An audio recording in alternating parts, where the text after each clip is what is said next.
Good afternoon. What I'm going to say to you over the next 20 to 30 minutes is, in my view, something that I would describe as the anatomy of a crisis. When we face difficult situations in our lives, when countries face those situations, you end up using words like disruption, which in the English language may have a nuance, but I think that doesn't capture the enormity of the challenge which people have to face. If you're driving at 110 kilometers and you find a boulder in the center of the road, that's a crisis for you. You have to navigate it around it.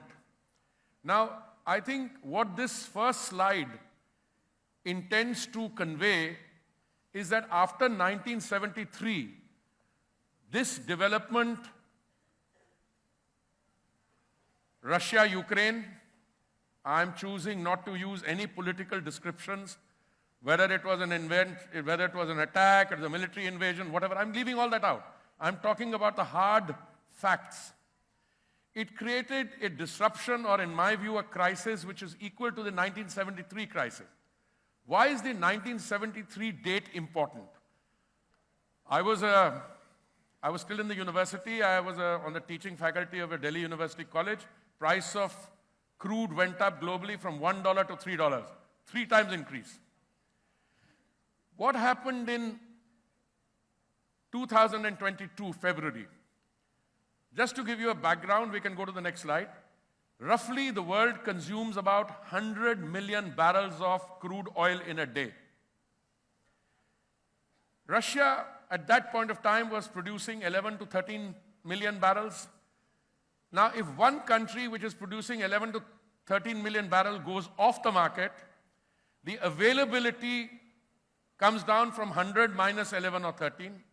As it is, Venezuela was under sanction, Iran was under sanction. So if you compound that, you would come to a situation where the global energy situation suddenly changes. So what happened in the world when this happened? One neighboring country, Pakistan, spiraling energy prices, forced people to shut off electricity at 8 p.m. I leave it at that. Sri Lanka, worst economic crisis yet. Then prices went up 80%, 100%. I'm not going to go further into detail. Next slide. What were the options before us?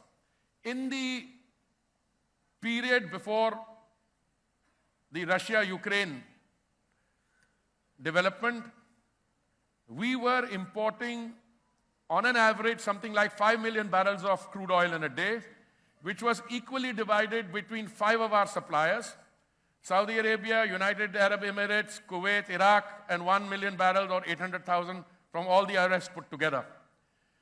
Came this development, and suddenly we found ourselves having to navigate a very difficult circumstance. The options for India were very clear. Either we fall in line with this new development and stick to our original suppliers, in which case the oil price would have gone up. Can we go to the next slide? The one after that? Yeah. No, the one with the $137 per barrel. Now, typically, how does the oil trade work? You have established producers. A large number of the established producers are as part of a cartel. It used to be called OPEC. Then it became OPEC Plus. And then there is the world outside. They will tell you, if you ask them, you should reduce the price. I never do, because it's a sovereign right. They have a resource. It's up to them whether they want to sell or leave it underground. They will say, no, we don't deal with price. We only deal with the amount of production we undertake and what we pass on to the market. An undergraduate student of economics will tell you that if you reduce the amount of availability, the price has to be sensitive. So price went up to $137 a barrel, and gas prices went up to $73.56 per MMBTU.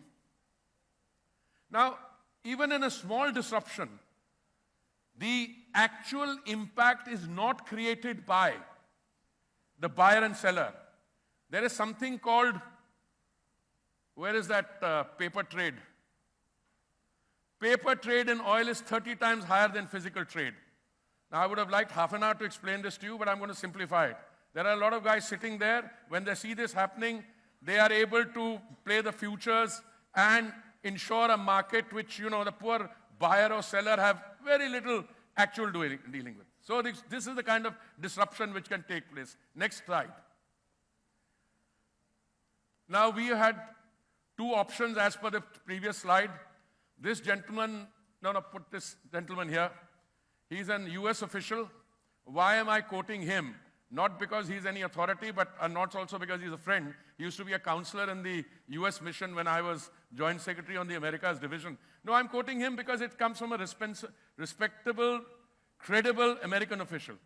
One of the false narratives we were being subjected to, oh, you're buying oil from Russia. So to which my response was, so? So once my colleague, the External Affairs Minister, was going to Washington, and he called me, he said, what do I say?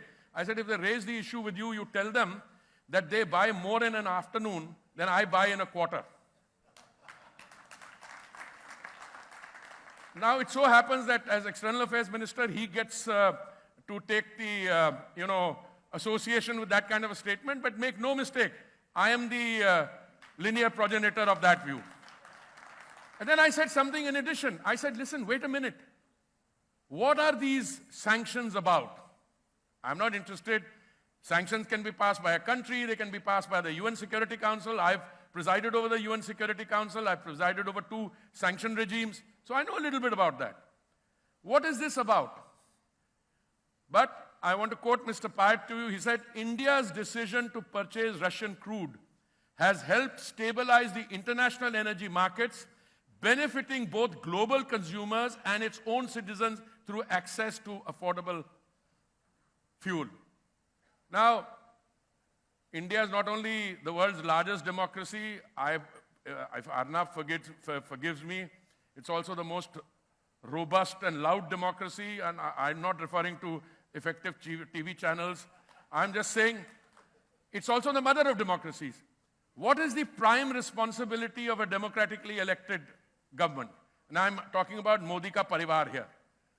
And I think the Honorable Prime Minister assumed responsibility and led from up front. Because a democratically elected government has to ensure availability, affordability, and sustainability, which means transition to green fuel. Next slide. So what did we do? You can please have a look at this. This chart is particularly interesting. In Delhi, over a period of November 21 to November 23, price of petrol came down by 11%, 11.82%, nearly 12%. In Spain, it went up by 12.7%, Italy by 11.23%, France by 16.17%, 21.25% increase in the United States. Now, you can tell me that you are probably comparing apples and oranges. Not really. We are looking at the base price and increases, and at a period of relative economic turmoil. What would we do? And what have we done? And I think this is where the Prime Minister deserves not just full credit, but the more appreciation you give, it's not enough. Why? We saw the crisis. You had to ensure availability. We said it doesn't matter from where we import. We diversified the sources of our imports from hitherto 27 countries. We took it to 39. Then, that's the first one, diversification of crude oil imports. Then we stepped on the gas on biofuels and alternate energies. I was part of the government in a different capacity as a civil servant. In the 10 years before 2014, we tried our best on biofuels. And we wanted only 1.5% biofuel blending in 10 of our states and union territories. What happened? We barely reached 1.4%, not 5%. Along came Mr. Modi and said, this has to change. You have to devise an ecosystem whereby 10 and 20% biofuel blending can take place. So he sets a target for November 2022 for 10% blending. Result, we do it 5 months in advance. He sets a target for 20% blending for 2030. We are confident enough to do it 5 years in advance. We will do it by 2025. So ladies and gentlemen, my submission to you is we are doing 12% blending. We have saved 41,000 crores on imports, as a result of which we've been able to hand over 42,400 crores to our farmers. So we've also converted Anndatas to Urja Datas, that those who were providing us food are now providing us energy. Price stabilization. On 2 occasions, November 2021 and May 2022, the Honorable Prime Minister directed that we reduce the amount of excise duty that we charge on petrol and diesel, and we did it. I think you have a slide which, yes. Central excise duty cut 13 rupees per litre for petrol, 16 rupees per litre for diesel, reduced twice on such and such days. Revenue foregone 2.2 lakh crores. But that was compounded by the BJP state-ruled states also reducing their VAT. Result, India's petrol and diesel prices were amongst the lowest in the world. What was the impact of that?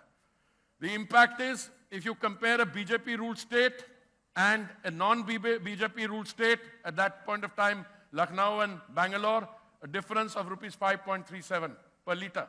And nobody fills a tank with just 1 litre. You fill it with 30 or 40. You see the price impact there. Similarly, Guwahati and Kolkata, Panaji and Amravati, Lucknow and Amravati, this is diesel. So these are self-explanatory. Please move on. I just want to come back to the slide where, I'll come to the neighborhood in a minute. Come to the slide which shows that the domestic situation, what we were able to, not this one, yeah, no, this is the next one, the good corporate citizens. Now, when you reduce excise duty and your revenue foregone is something to the tune of more than 2 lakh crores, somebody has to take the hit. Government is foregoing revenue. You want to ensure availability and affordability at the retail point. So what happens? Our OMCs, or oil marketing companies, played the role of good corporate citizens. They could have said, we are answerable to our shareholder, we are answerable to our boards, and we will not. No, they came forward and said, we will maintain the price line, which meant that they took under recoveries both in petrol and diesel. Yes, they incurred losses. Yes, they incurred losses. In the case of gas, I think they incurred a loss of 28,000 crores. When the situation improved, we stepped in, told the finance ministry, got government approval to reimburse them about 22,000 crores out of the 28,000 they had lost. They didn't crib, they went along. On petrol, I think they lost about 30,000 crores. And, you know, we said, no, you said marketing decision, etc. But he said, we'll help you. We'll help you because we will provide you equity so that, you know, your revenues are sustained. So that operational profitability. Now, I just want to tell you one story. He is fast-forwarded because I think, you know, when I became petroleum and natural gas minister, actually I should be called the energy transition minister, but I don't know. Let's leave it at a terminology. BPCL was up for what you call disinvestment. That's when I ever heard the word divestment. Also, I have my learned friends that tell you we also use the word privatization, etc. And I think what that tells you, BPCL has achieved 75% of the anticipated disinvestment proceeds with a mere 9 months of a single year.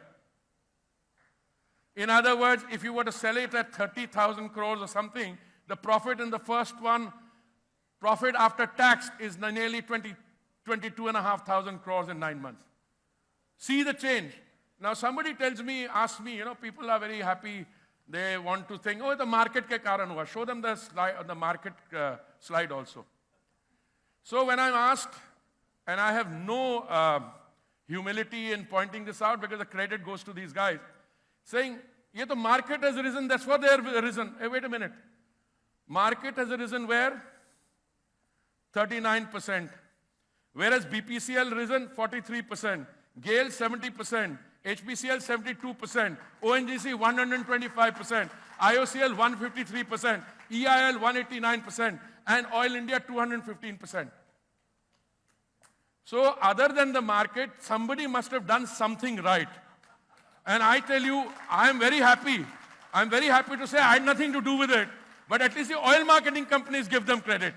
So when I use the word, when I use the word good corporate citizen, that is what good corporate citizenry is all about, with a helpful secretary and a helpful minister. Let's go forward. Now, biofuels, I'll skip. Two decisions which we took, I think, bear some mention. One is that the previous period, by the previous period, you know, in calendars you have before Christ, and I'm not going into that. I'm not going into that. One thing that Modi ji's government has been characterized by is absolutely bold decision making. Let me give it to you in a nutshell. Total amount of sedimentary basin we have is about 3.5 million square kilometers. When I became minister, I said, hey, what's the point of having a sedimentary basin if you can't get to the sediment in the basin? Sorry, I just play with words. Now, what we did was, thanks to the Prime Minister and very bold decision making, 1 million square kilometers of that sedimentary basin, which was a no-go area, has been opened up for investment. And what you're seeing today as a result is that new finds there. Now you'll see the story unfold. So that's the one. Recently, I was with the previous one. I was with the Prime Minister in Begusarai, and this last one was one of the projects there. Because 35 kilometers, I think, off the coast of Kakinada in Andhra Pradesh, we found oil, which was found earlier, and that, what is it called, an FPSU? It was ready, the fully loaded ship was ready to take off. Now, it had been loaded, we were waiting for the Prime Minister to have an event, and he flagged it off. Now, what I want you to note is, at a time when we've got massive import dependence, this facility will produce 40 to 50,000 barrels of oil in a day, as early as the next 2 months. It will also produce gas from there. So this is going to increase our domestic production by 7%, just this facility. Now I want to go to biofuels. I've already done, but I just want to give you one comment. What does SAF mean? SAF means sustainable aviation fuel. Now, as you know, some time ago, I had flagged a flight from Pune to Delhi, I think it was Air Asia, which used 1% sustainable aviation fuel. The world itself knows that as we go forward, not only because of ICAO, in the International Civil Aviation Organization, but otherwise, we will have to go into sustainable aviation fuel. But if the European Union mandates a 5% blend, which it is likely to do, there are only 2 countries in the world, I submit, where sustainable aviation fuel in that quantity can be produced. One is Brazil and the other is India. So I went to Pune. It was 30 degrees Celsius, and I'd come back from minus 18 degrees in Davos the previous day. So the climate change impact apart, I went to a place where they actually inaugurated a sustainable aviation fuel pilot project. I've given you a flavor of this. I want to now go to green hydrogen for a minute.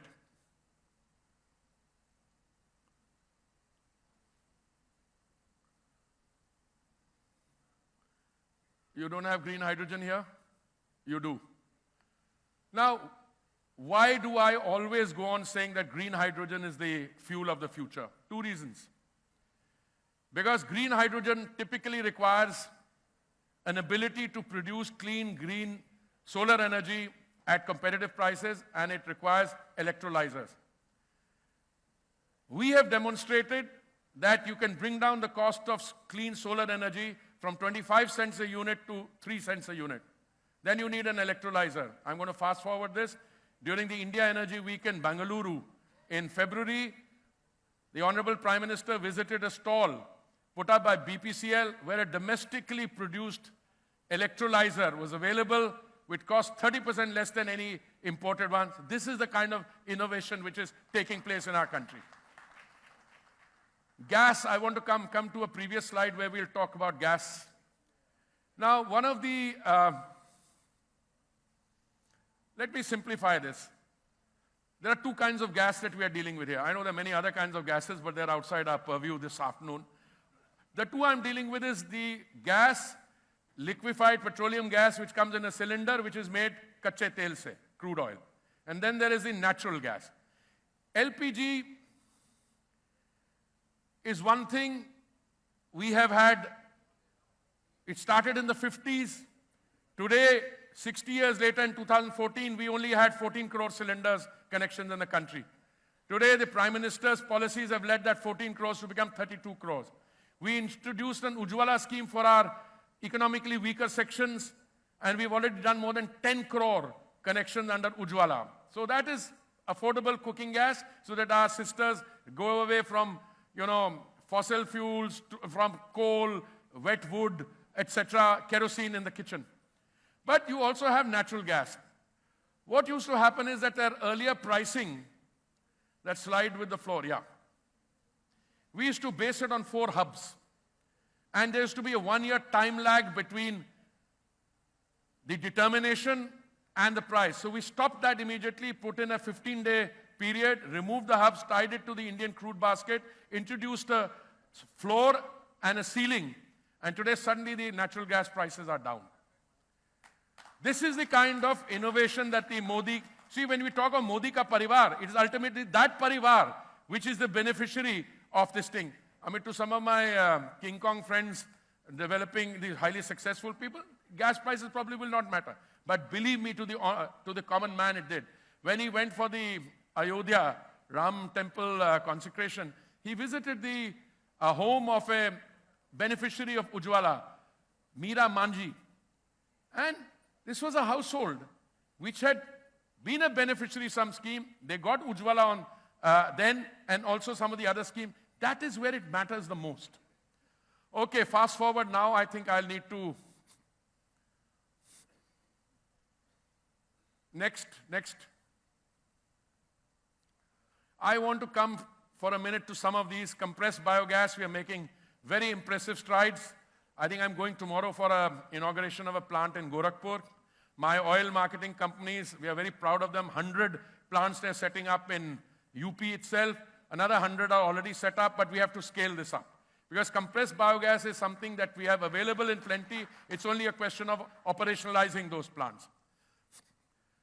Electric vehicles, I don't need to tell you, it's a story open in every press. Every manufacturer is bringing in newer models of electric vehicles. The debate is whether it's electric vehicles with fossil fuels or electric vehicles with ethanol. My view is give it a little time, it'll be electric vehicles with ethanol. Fossil fuels, I've already told you, net zero, I'll come in a minute. I want to spend a minute on the Global Biofuels Alliance. Today, if there is any form of clean energy which lends itself to implementation on a large scale, I think it's global biofuels. I have an industry in Pune which has an industry group which has already set up 1,000 biofuels plants in 100 countries. And all the biofuels plants running in our country, including the 2G1, are indigenous manufacture. Except the 3G1, which uses waste gases from a refinery in order to be able to, that is an American technology, but all the rest is domestic. So I was telling my friend who's now dealing with climate change, etc., that actually that is the place to go to. Countries in Africa, Latin America, they should emulate the example of countries like Brazil, which have great successes in biofuels. And I think biofuels, the story has just started. When we go into sustainable aviation fuels, we'll go through. But just a word on green hydrogen, because I skipped it. Why will green hydrogen succeed in India? Because you need an environment where there is local demand, local production, and local consumption. And India satisfies that along with countries like China and the United States. Fast forward. Well, I think it's pretty clear that our rate of energy consumption is about 3 times the global average, which is a sign that the economy is firing on all 6 cylinders, which is also a sign that the economy, when energy consumption reduces, you are sure that something is going wrong. That's the case of the world's second largest economy, where there's suddenly plateauing demand or reduction of demand. And finally, how much money do you need?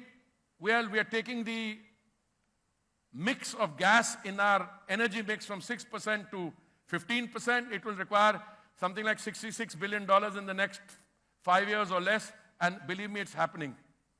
And we set up an India Energy Week, which we had the second edition in Goa.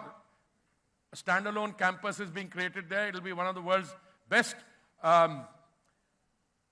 conference tourism sites. It's a 250-acre plot. This year, we only used 18,000 square meters. Next one, which we have after the next one is in Delhi, the one after that in 26, will be, I think, something like 75,000. It's already a global event, and it's going to grow bigger as we go along. Okay? We will become the refining hub of the world. Why? We've already got 252 million metric tons per annum. We are taking it to 310 metric tons per annum soon, and the Prime Minister talks about 450. I've always been advised to slow down. Will you read so many of refineries? Yes, we will. Because I think all the world's refineries will not be operational. There'll just be 3 or 4 refining hubs in the world, and India will be one of them. Next is thank you very much.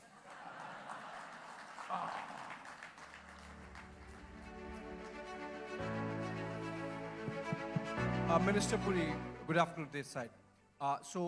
When Minister Ashwini Vaishnaw was making that presentation, I thought not many TED-talking ministers in the world, but it seems all of them are in the Council of Ministers of the country, fantastic Goldilocks moment for Indian economy, and some of which you captured in the presentation. I have a political question. I'm a political journalist. I would be surprised that working with my college friend Arnab and a channel like Republic, that you would confine yourself to energy. The questions have to be political.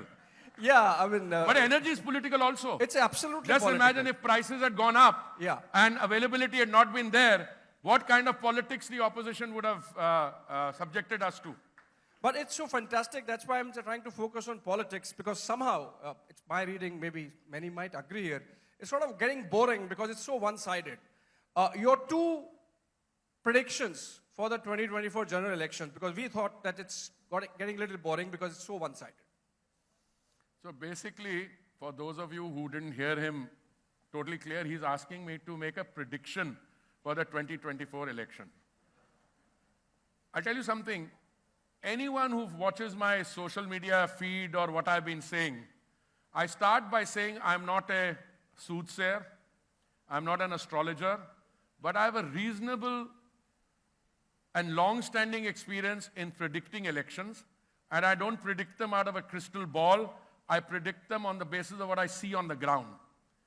In 2014, I had said that the BJP under Mr. Modi will get an absolute majority after many years.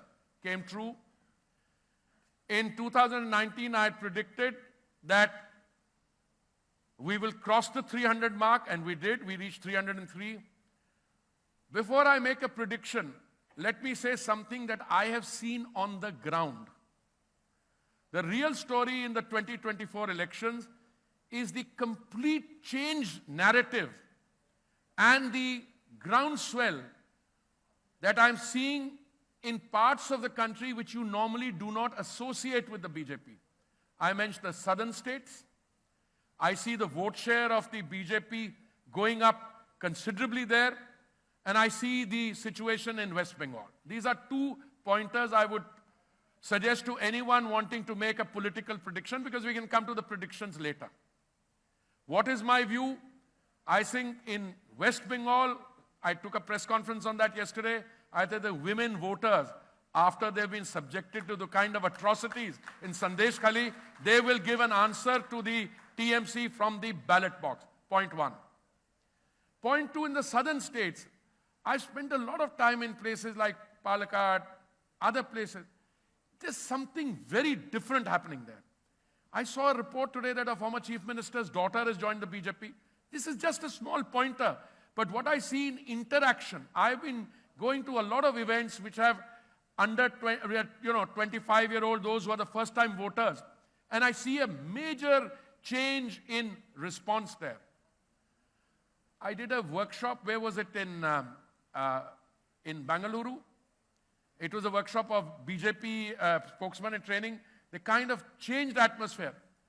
Exact number, I would not, I think we should wait, because an election typically has the processes consolidating about a week or two before that. Now we are a few days off from the election, this thing, but my prediction on the basis of the trends I'm saying, you're going to have the Honorable Prime Minister lead the country for another 10 years. You're going to have the BJP, which is already the world's largest party, also being the largest conveyor of goods and services to the common, to those who need them most, to the most vulnerable sections of society. And number three, I think if this trend in the opposition continues, then I think a lot more people will join the BJP. Now you can ask me, is that good or bad? I frankly don't know. But I think people come to and gravitate towards a political party because they see, not only for themselves, but they see through the party, an opportunity for Samaj Seva, Desh Seva. And I think Mr. Modi has been able to drive one message very firmly home, that good governance is good politics. Today we are talking to people on the basis of what they've received and on the basis of what more likely is to come in the years ahead.